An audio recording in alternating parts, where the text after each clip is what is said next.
Verse 18, it says, she's a tree of life to those taking hold of her, and blessed are all those who retain her. There's an interesting part of the problem. It's not a problem that you people, all of you watching, whatever, have come to seeking to take a hold of the tree of life. But what about retaining it? You know, it's like when we read in John and he talks about, not John and James, when he talks about going and looking in the mirror and forgetting what you looked at. Are you going to retain the wisdom of saying, I saw it, and now wisdom dictates I do something about it? Wisdom dictates that when you see and you have something exposed and revealed to you, that you should do something with it. That's why you have parables like the parable of the talents, and they were given out. And what did Yeshua want to see? He wanted to see what they did with it. And so this retaining thing, the idea of retention is important. Okay, wisdom is the tree of life to those taking hold of it. However, are you going to retain it? A lot of you will sit here, listen to everything I say today, have a few aha moments, go home, and by Wednesday, it will have made no more difference in your life than if you had never heard it. Because you're not retaining it. Even though light bulbs went on, all this kind of revelation got clarified through the Ruach, through you, and hearing what was read, things that you know that you can now start doing or change in your life, and you'll be all excited about it for like the sower of the seed. You'll be like the one that doesn't have the roots. And then somebody comes over and goes, and blows on you and you forgot everything. Or the one where the cares of the world came in and squeezed you out and crushed you out and distracted you from what you need to be doing.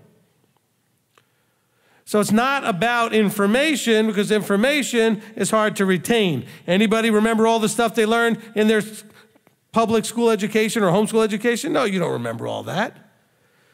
Matter of fact, I have children that we talk to all the time saying, well, you know, I study for hours, but I can't remember anything. I'm not retaining it. Why don't you retain information? Because it's just information unless you have a relationship with it. If you had experienced growing up through, for example, World War I or World War II, or something that was back in the Civil War, or something was in another country, when they talk about all of the conflicts in Europe, the stuff you study in history, if you had a relationship with it, because you were there, you'd remember it all real well. Or let's say you were doing something with mathematics and you had to constantly apply it to something that you do on a daily basis. It's part of your job, it's part of whatever task you're doing. You now have a relationship with that thing of information and applying it to something. So guess what? Your retention is going to be much higher because you now have a relationship with the material. You need to have a relationship with this material. For those of you that are listening somewhere, I'm holding up my scriptures.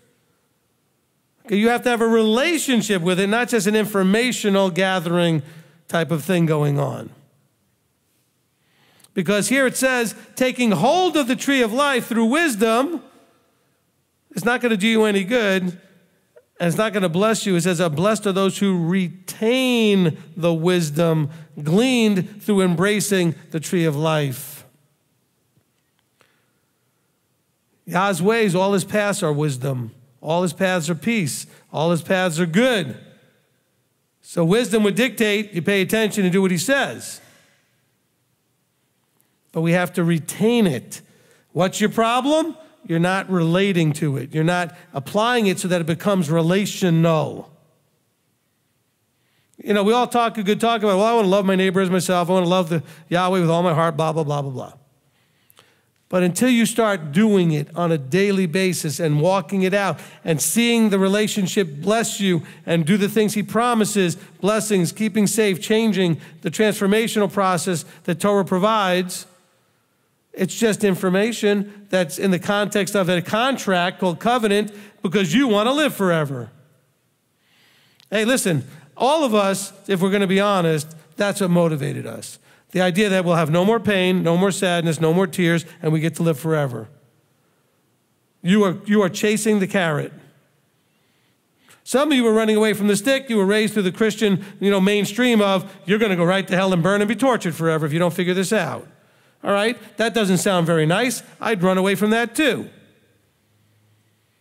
So some of you are motivated by one emotional, idea of, I'm afraid of death. I'd like to be pain-free. I'd like to live forever. And the other one, some of you ran away from the, I don't want to be tortured and burned and all that other stuff. By the way, not that I believe that's what happens, but just understand that's what you were taught.